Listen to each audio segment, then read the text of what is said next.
Check if it's working on your phone. Open your phone and check if it's working.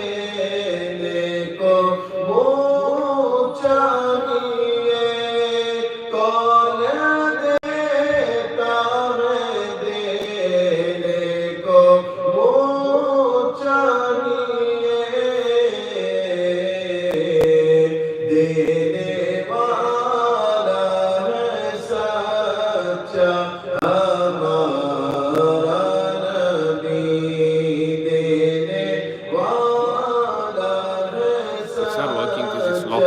Phone is turned.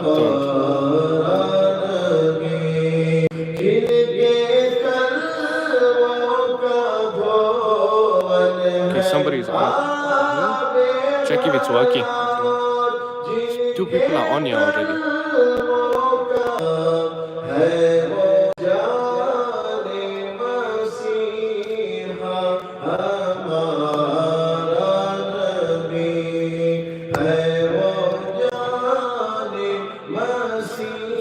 Have to work.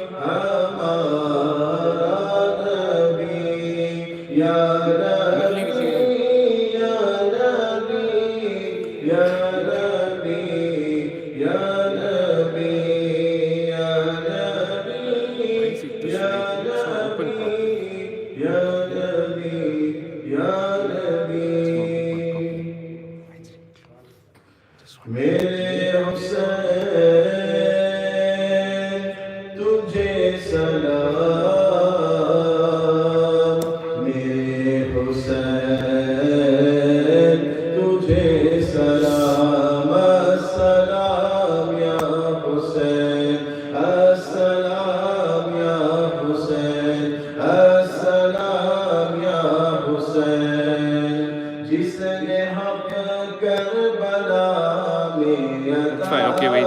Close this one.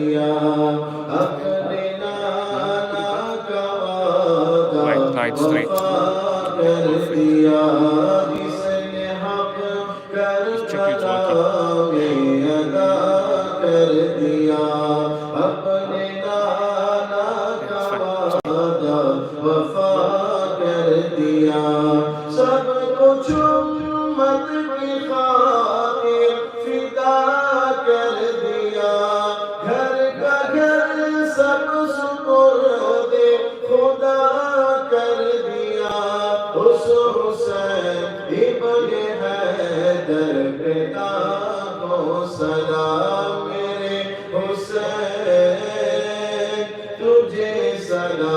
Arif has that thing to connect to the phone and give to Muaz.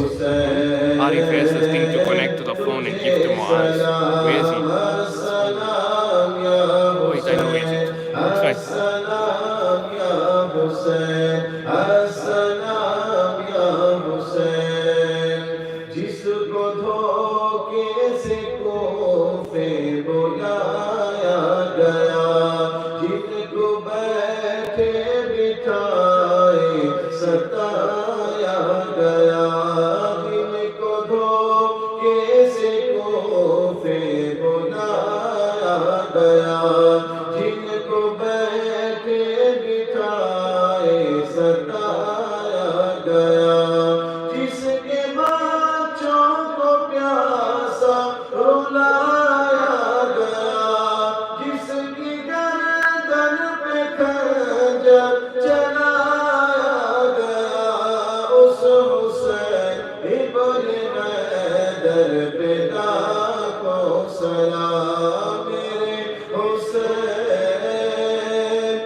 अपने नाना का नाम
أعوذ بالله من الشيطان الرجيم بسم الله الرحمن الرحيم الحمد لله رب العالمين وأفضل الصلاة وأتم التسليم على سيدنا رسول الله وعلى آله الطيبين الطاهرين ورضي الله عن أصحابه وأزواجه وذريته وأحبابه وأتباعه أجمعين وعنا معهم برحمتك يا أرحم الراحمين اللهم لا علم لنا إلا ما علمتنا إنك أنت العليم الحكيم رب اشرح لي صدري ويسر لي أمري واحلل عقدة من لساني يفقهوا قولي أما بعد قال الله تعالى في القرآن الكريم بعد أعوذ بالله من الشيطان الرجيم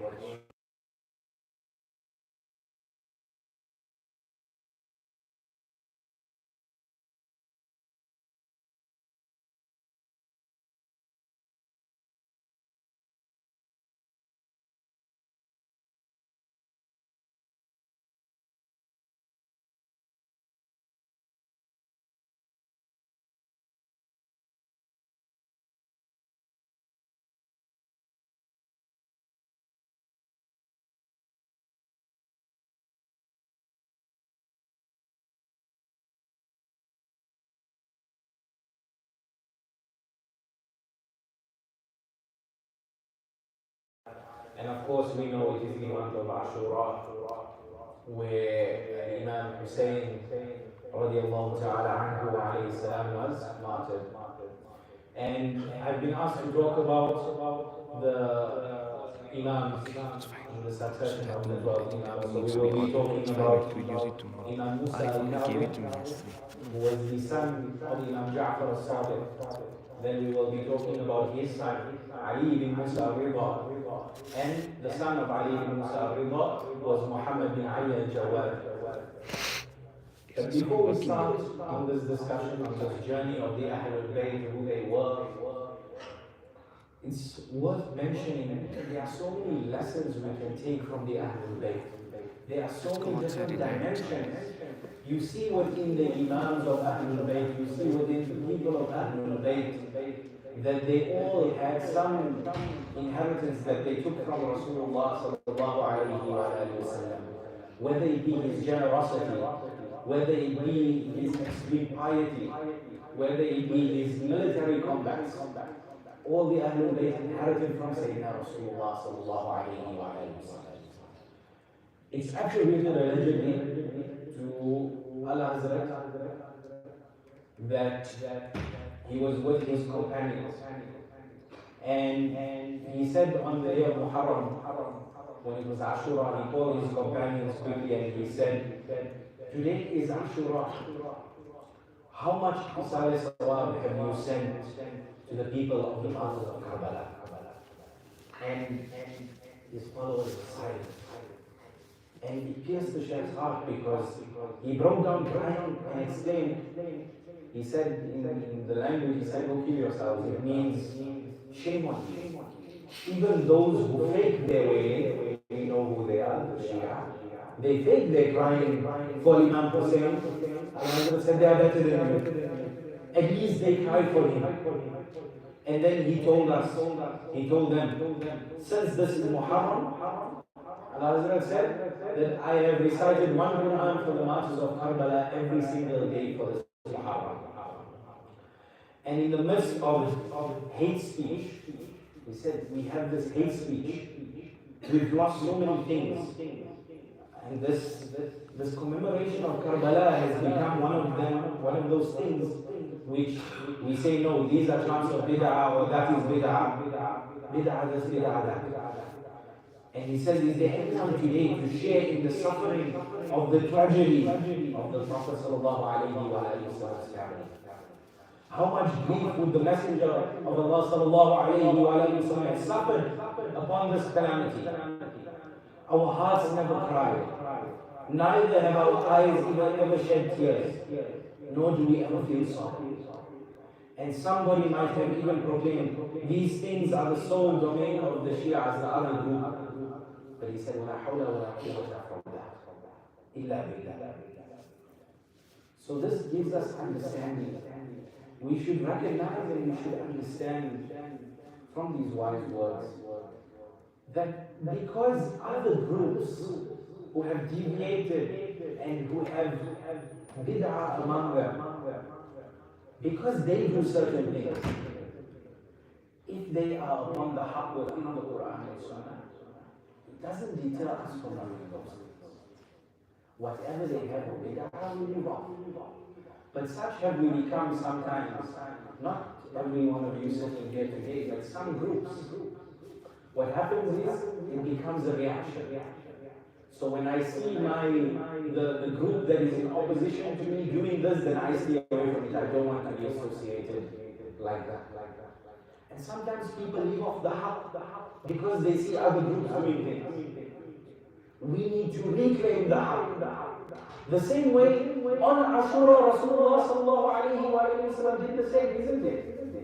When the Jews were fasting for Moosa alayhi salam, what did Rasulullah sallallahu alayhi wa sallam say? نحن أحق إليه موسى منهم. That we have more right to Moosa alayhi salam than the Jews do. This is a sign for us.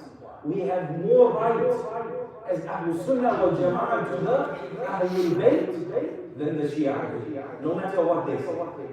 We have a right to the Ahlul Bayt because Rasulullah sallallahu alayhi wa sallam told us, I'm leaving you two weighty things. If you follow them, you will never go astray. What is it? Kitabullah, the Quran, will always be the more weighty, and the Iqrar of the Ahlul Bayt. He left us his Ahlul Bayt to follow. And he said, وَلَا يَتَفَرَّقُوا in another narration.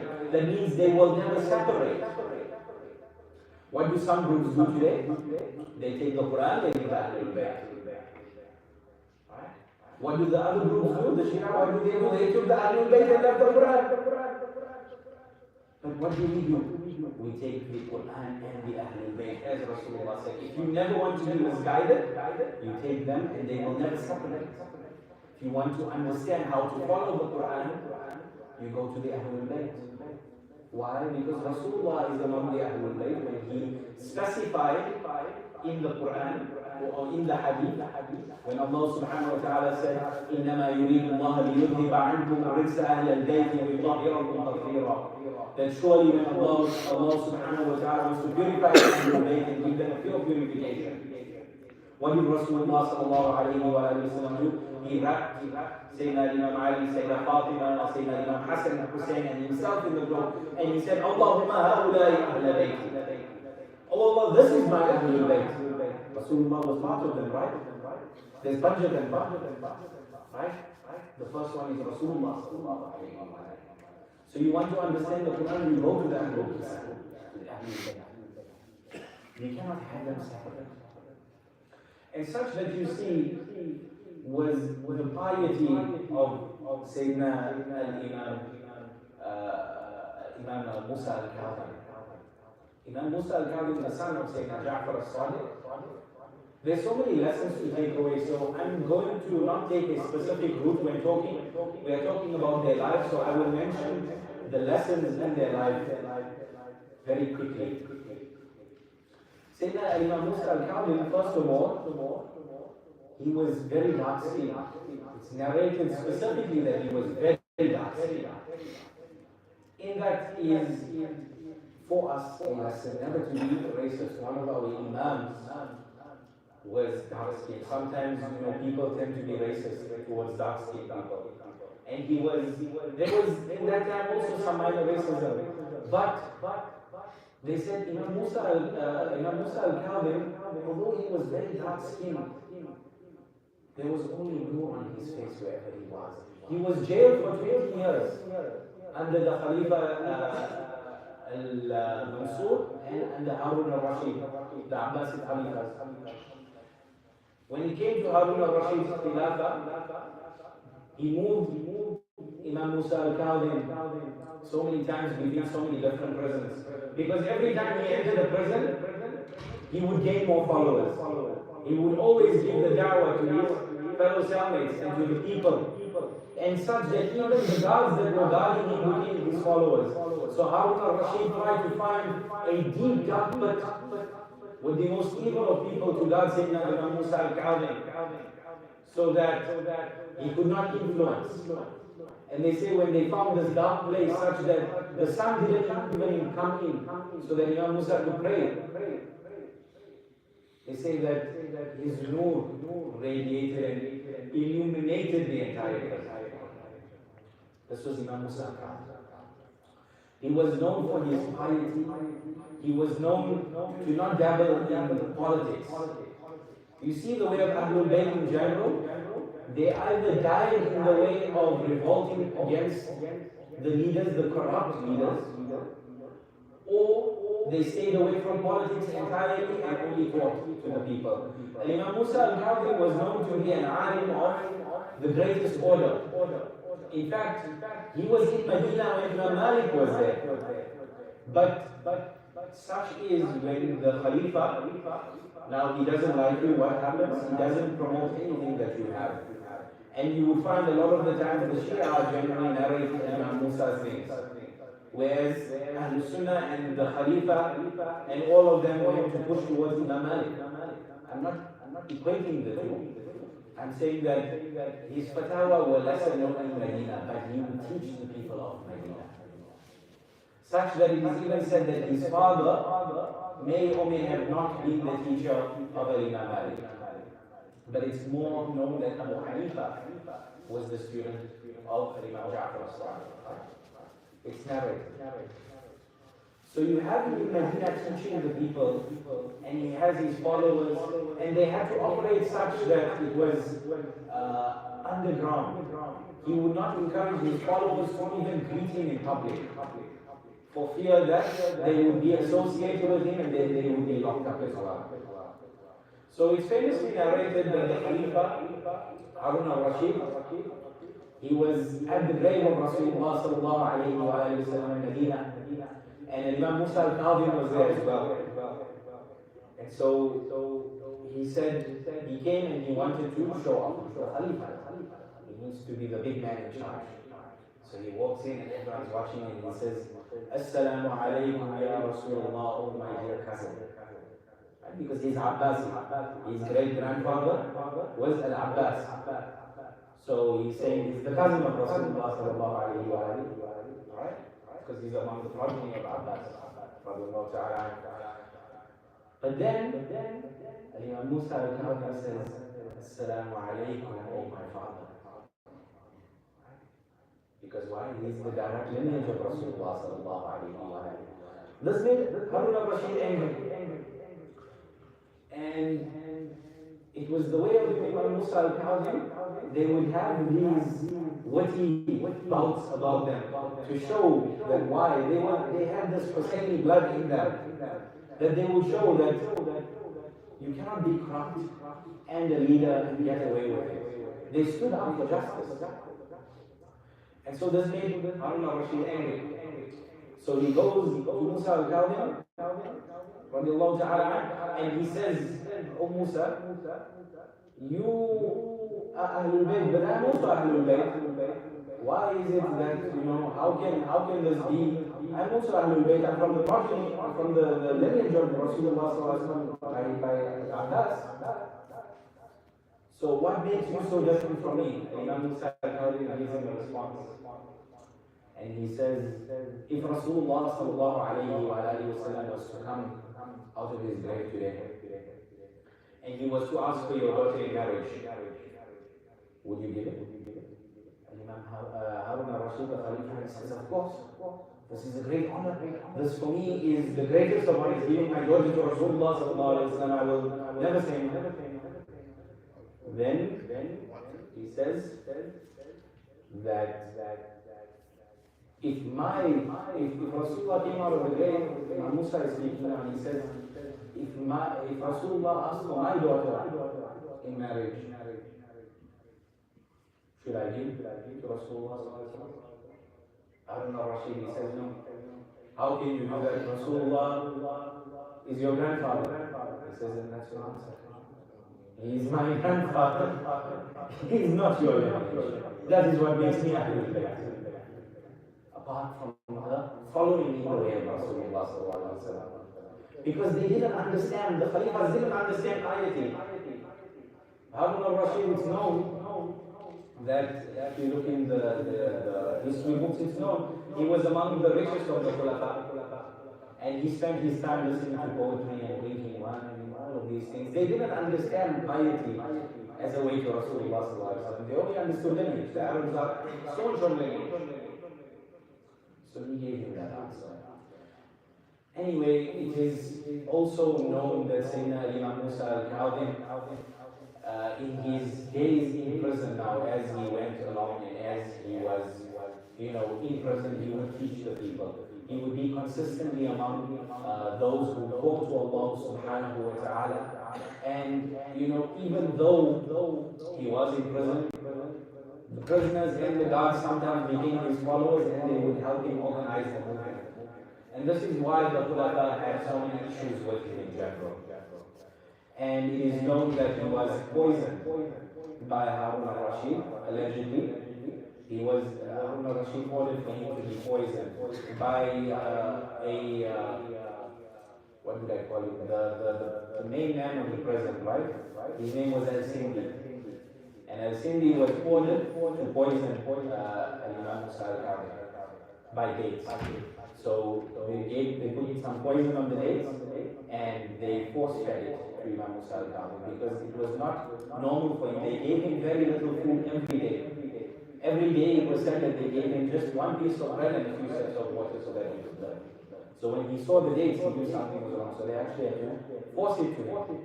And he had suffered a lot of pain through the last and final days. He was in much pain before he passed on. But such was it that he did not worry so much. I mean, he did not complain to Allah subhanahu wa ta'ala. He had forbearance. And that came down to his son, Ali ibn Moosa Ridhaa. His son, Imam Ali ibn Moosa Ridhaa, Imam Shafi'i used to say about him, every time that I had some difficulty in my life, that I had some need in my life, I would go and make dua at the grave of Imam Ali ibn Moosa Ridhaa. Don't dua to him, I would do wasila by him. Imam Shafi'i does that. Now we need to talk about who we are as people. We are, most of us here in this community, are Hanafi. We are Ahlul Sunnah wal Jama'ah, Ash'ari Maturidi, and we are Hanafi. The thing about being a Hanafi, which many people won't tell you, and which you should know, is that you cannot be a Hanafi if you are not pro-Ahlul Bayt. Abu Hanifa himself, radiallahu ta'ala anhu wa rahimahullah, he would issue fatwa for the following of Imam Zayd when he had his revolution. It's very well known that Imam Abu Hanifa would issue the secret fatwa out of that. And he would fund, Imam Abu Hanifa was very wealthy, extremely wealthy. He funded the revolution of Imam Zayd. He would fund those who sometimes other people, they call them Shia, or they don't like to talk about them because they are from the Ahlul Bayt and the Shia follow them. He funded that. If you want to be Hanafi today, you need to follow in the way of Ahlul Bayt. You need to be the student of Jaffar Al-Sadiq. If you want to take from the Ahlul Bayt like Abu Hanifa, be the student of Jaffar Al-Sadiq and be the funder of the Imam Zayd. And that is a lesson for us. You can fund the students of knowledge if you cannot be among the students of knowledge. You can fund those who are fighting for the haqq against the batil if you cannot fight. This is why Imam Abu Hanifa himself, in those times, he was persecuted and he was jailed and he was lashed. Why? Because he did these things and he refused to be the judge under the government. Under the government that time, he refused to be the judge for them. He said, I will never be a judge for the Prophet. This is the way of the Ahlul Bayt. And now I want to liken it.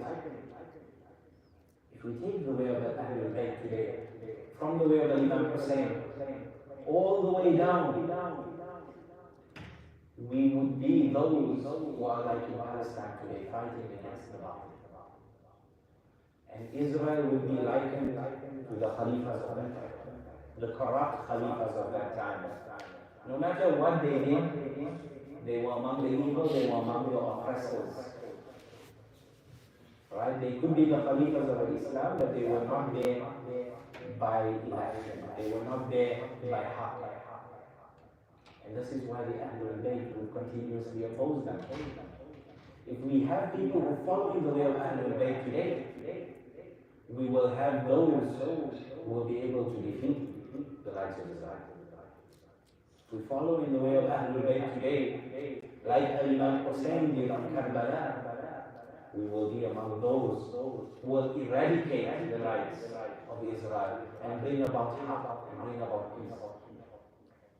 This was the way of Ahlul Bayt. So now Imam Moosa ibn, he was also known for his extreme piety, and he was known to be extremely patient. He too, like his father, was lashed. He was in prison, and he was poisoned as well. And it is said that during his poisoning, when he was poisoned, his last days lasted quite a while. He lived for a good few weeks as he was poisoned. And he never said oof once. He never complained once, although he was in severe pain. And so thus he earned the title of the forbearing or patient, Imam Ali Moosa ibn. And then his son. So unfortunately what happens is there's not too many stories or there's not too many narrations about them. Because of the turmoil that happened, the government would put strict conditions on them and they would stifle them as much as possible. So you have the Sunni scholars of that time who could not narrate about them. If they would narrate about, the Ahlul Bayt, then they would be locked up as well. Right? So you have Sayyiduna Imam Muhammed ibn Jawad. Muhammad ibn Jawad was the son of Ali ibn Moosa ibn, so the great grandson of ibn Jaffar Al-Kaazim. His life was very short. He lived up to the age of between 20 and 25 years. Because you see, Imam Ali ibn Moosa, out of fear, he did not designate a successor. Out of fear that the government would come for him as well, because they did that for his father, and they did that for him, so they would do that for his son. So he had his son, and Imam Ali ibn Moosa passed away when his son was 7 years old, Muhammad ibn Ali al-Jawad. Nevertheless, it was understood that he would grow to be one of the Imams. And he was among the knowledgeable. He also spent his time teaching the deen, but the Khalifas pulled him in a little bit more. What did they do? Al-Mu'tasim. After Harun al-Rashid, you have Al-Mu'tasim, was the Abbasid Khalifa. He offered his daughter in marriage to Imam Muhammad ibn Ali al-Jawad. And Imam Muhammad ibn Ali accepted. And he married the daughter of the Khalifa, thinking that he could bring change from within the house. This was his way, to bring change within the house of corruption. And so he tried to do that, but it is said that after Al-Mu'tasim passed away, his father-in-law, then the uncle, his wife's uncle took charge. And he ordered his niece to poison Imam Muhammad ibn al-Jawad. So you see that short of poisoning the Ahlul Bayt, the people, the corrupting power could never get rid of the Ahlul Bayt. Such was their determination, such was their will, such was their power, that they strove their entire life to call to Allah and to defeat the Batil. This was who they were. This was the way of Ahlul Bayt. Now my dear brothers, if you think you are struggling in life, if you are having difficulties in life, if you are yearning for Allah subhanahu wa ta'ala and doing your best, congratulations, you are in the way of Ahlul Bayt. If people are opposing you and you are on the haqq, you are following Quran and Sunnah, congratulations, you are in the way of Ahlul Bayt. Don't think that struggle is a bad sign from Allah subhanahu wa ta'ala. But struggle is what Allah gives you to refine it. Is it not such that Allah subhanahu wa ta'ala gave struggle to Sayyidina Rasulullah sallallahu alayhi wa sallam, and to Sayyidina Imam Ali, and to Sayyidina Fatima, and to Sayyidina Imam Hassan and Hussein, and to the entire lineage they struggled, because it refined them, it refined their characters, it brought them closer to Allah subhanahu wa ta'ala. Never think that when you struggle in life, that when people oppose you, that when you have calamity in life, that it is a bad sign from Allah subhanahu wa ta'ala. But it is the opposite. If you react to it in a good way, if you come closer to Allah subhanahu wa ta'ala, if you continue to battle through, congratulations, you are in the way of Ahlul Bayt. You are in the way of Sayyidina Rasulullah sallallahu alayhi wa sallam, and you are in great company. Of course, there's so much more we can talk about. There's so much more that lessons we can take. But if we take these lessons, these basic lessons of struggle, it's oftentimes not the most complicated and not the most grand of stories that we should strive to talk about. But it is more the basics. It is more those things that we already know, but need to put into practice. The Ahlul Bayt were people who walked their Aqidah. They talked their Aqidah. You know, some people, they say, I'm from Ahlul Sunnah wal Jama'ah, I'm Hanafi, I'm Sufi. But then you don't see any of the traits of these things on them. They don't practice these things, but they like to be among these positions. They like to attribute themselves. But then you get people who don't say I'm from anything, but they act in the way of Ahlul Sunnah wal Jama'ah. They act in the way of the Hanafis or the Shafi'is. They act in the way of the Sufis without claiming to be among them. These were like the Ahlul Bayt, the exact same way.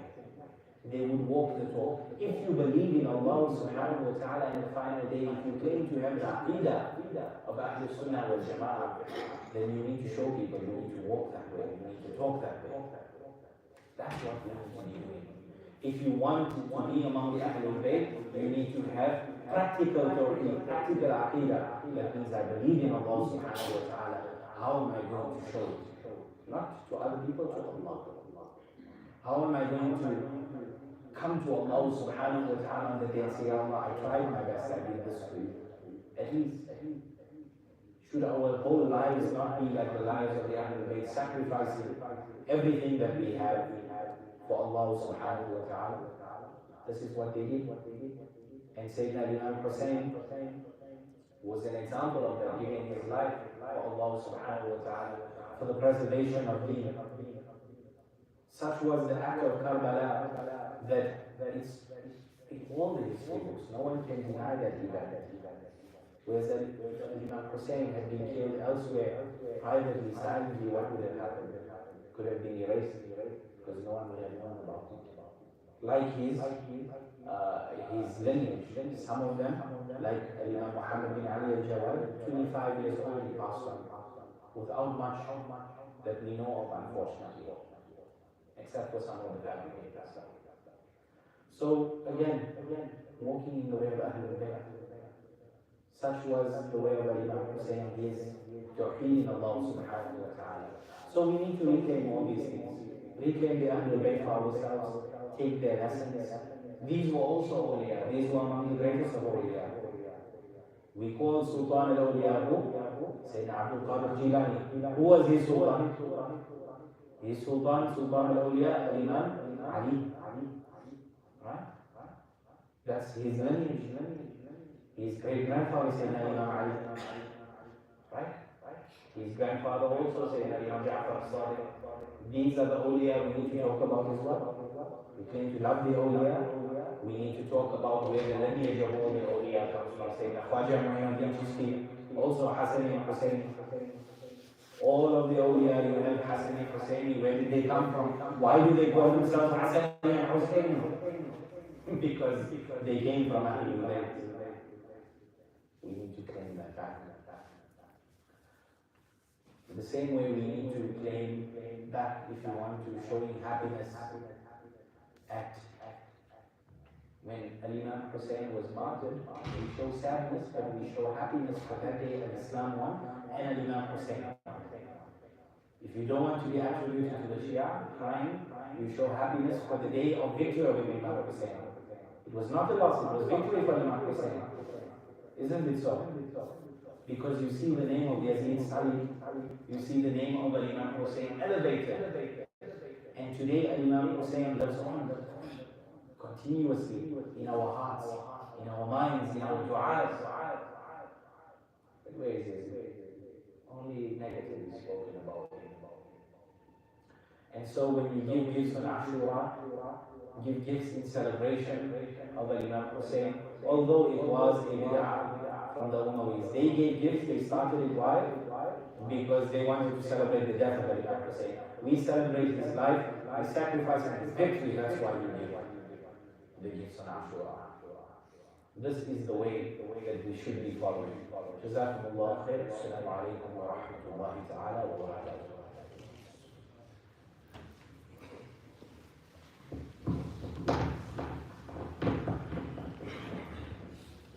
Sultan Karbala को हमारा सलाम हो। सुल्तान Karbala को हमारा सलाम हो। जाना ने मुस्तफा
والصلاة والسلام على سيدنا محمد وعلى آله وصحبه أجمعين. اللهم اجعل اجتماعنا هذا اجتماعا مرحوما اللهم إنا نسألك من خير ما سألك منه سيدنا محمد صلى الله عليه وسلم، ونعوذ بك من شر ما استعاذك منه سيدنا محمد صلى الله عليه وسلم. نسألك يا ربنا من خيري الدنيا والآخرة، اللهم ارزقنا رزقا حلالا طيبا مباركا، اللهم إن كان رزقنا في السماء فأنزله، وإن كان في الأرض فأخرجه، وإن كان بعيدا فقربه، وإن كان قريبا فبارك لنا فيه يا رب العالمين، بفضل إن الله وملائكته يصلون على النبي يا أيها الذين آمنوا صلوا عليه وسلموا تسليما. اللهم صل على سيدنا محمد وعلى آل سيدنا محمد وأصحابه وبارك وسلم. سبحان ربك رب العزة عما يصفون، وسلام على المرسلين، والحمد لله رب العالمين، والسلام عليكم ورحمة الله تعالى وبركاته.